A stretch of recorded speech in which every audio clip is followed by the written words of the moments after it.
Yeah, hi guys, I'm having a little bit of a problem with this drainage here. I bought this home about 1 year ago and nobody told me what kind of pipe this is.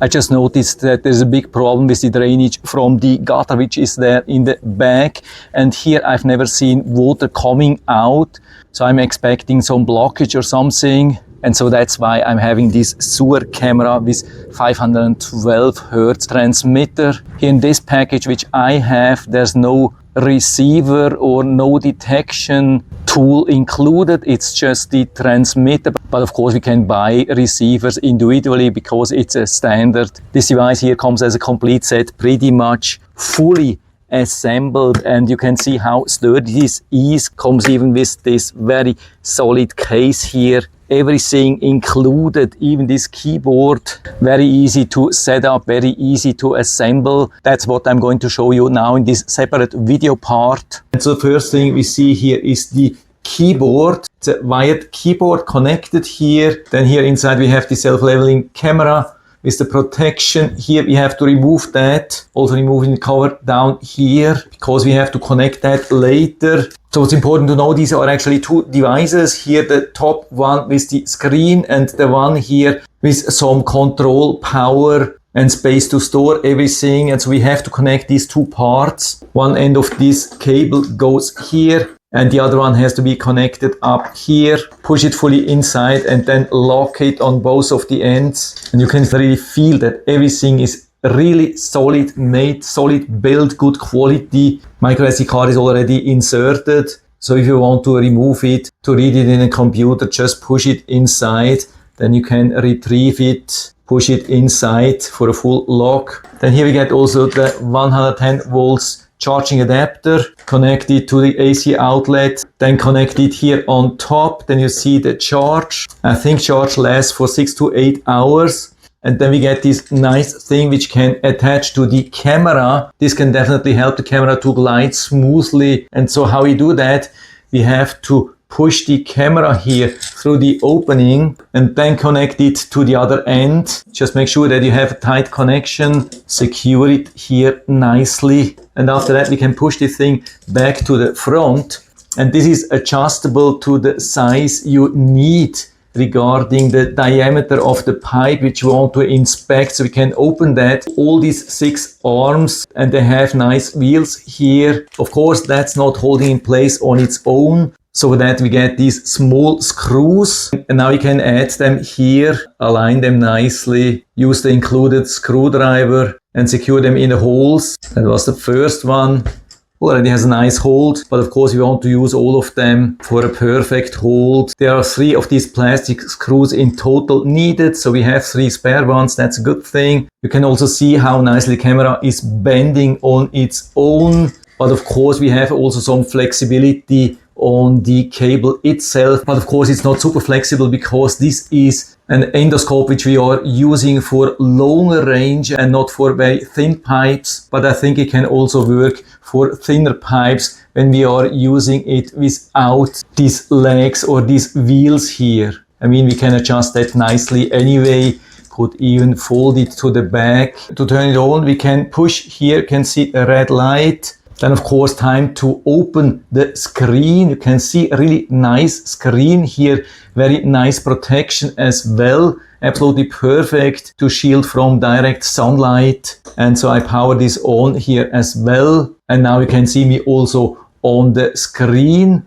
No matter what I'm doing, if I'm bending it up and down, left and right, it's always showing me in an upright position. And so to work with the keyboard, we can push everything down, all the accessories, make the cable fit nicely in the back. And so we see the different functions. We can start recording directly. We get confirmation that it's recording. We can scale the image in 5 different levels and do even some adjustments. For example, picture brightness, contrast, color. And from here we can control the light. We can turn it totally off or dim it at any level to super bright. Of course I can also shoot stand images instead of recording. By the way, we can also write text directly to the video file. And to check the videos which we have been recording, we press this button here. Then we have an overview You can select the different videos or photos and play them with OK. You can see that now here. We can also see that it has been nicely recording what I've been writing here. And so after that, I have it here exactly how I've been showing that inside. So here we have the keyboard. Take it out here. Camera already fully assembled. So I need to just connect the lower part here with the upper part, or actually the screen. Can put the keyboard back. And so I have it ready, fully functional in not even 5 minutes. And now the only thing which I have to do is to open the screen, turn the device on. And so I get already a live view here. And so I have the camera with these adjustable wheels. Take a little bit of cable here. Needs a little bit more adjustment here. Make it smaller. So I think it's ready now to be pushed inside. And so here we go. Now you can see everything inside. Of course, outside we have enough light, but inside we need a little bit of additional light. So I'm starting the illumination here with this knob. And so we can definitely see some crazy stuff. Very large spider webs, rocks inside.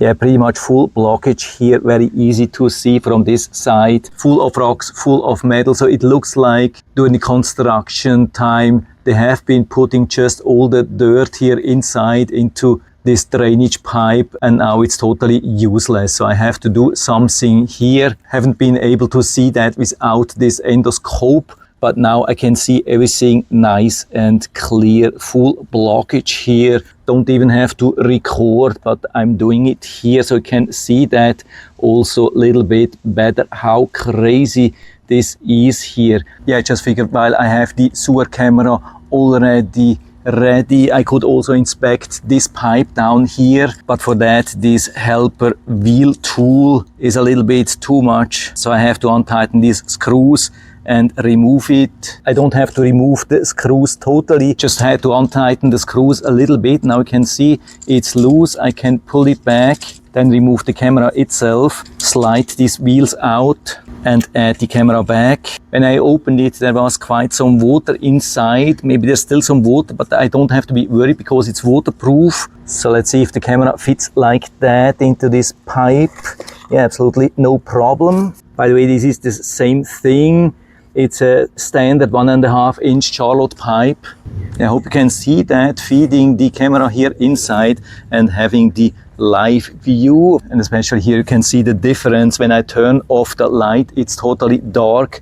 And as soon as I turn it on, we get a really nice view. And so let's keep pushing. And now you can see we have reached this 90 degrees angle here, probably going up. And of course, this very narrow angle with the 1.5 inch pipe is too small for this 30-meter endoscope. As long as such a pipe is straight, absolutely no problem. But of course, with a 1.5 inch pipe with a 90 degrees angle, that's too tight. That's not what this device is intended for. But as long as you go straight, absolutely no problem. So I can go now from the other end and check the rest of the pipe. And now I think a good time before we coil it up again to give the camera and the cable a good rinse. Of course, usually without having this active and open, but I just wanted to show you that it really works. So I have the camera here and here the hose.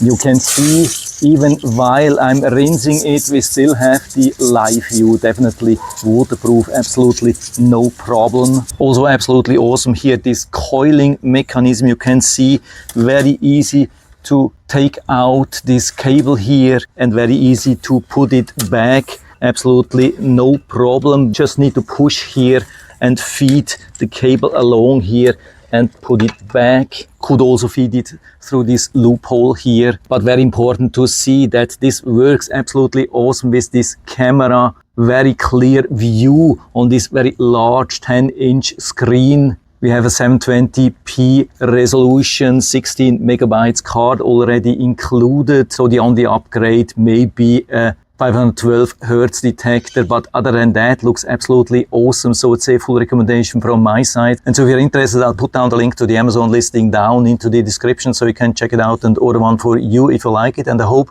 I've been able to help you a little bit with this video. If you have any questions or comments or want to share your own experience with this endoscope, then just let us know down in the feedback area. I'm always happy to talk about these things. And if you like the video, give me a thumbs up, subscribe my channel. Thanks for watching. See you next time.